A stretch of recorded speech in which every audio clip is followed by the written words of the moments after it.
போதும் போதும் ஒரு ஆள் இழுத்தா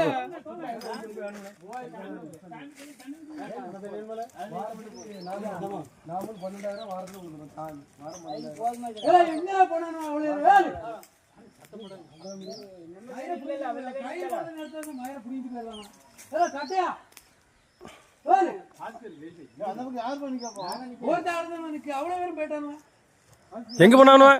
வாப்பா நீ வீடியோ மாதிரி அவனையும் கூட்டிட்டு போயிருந்தேன்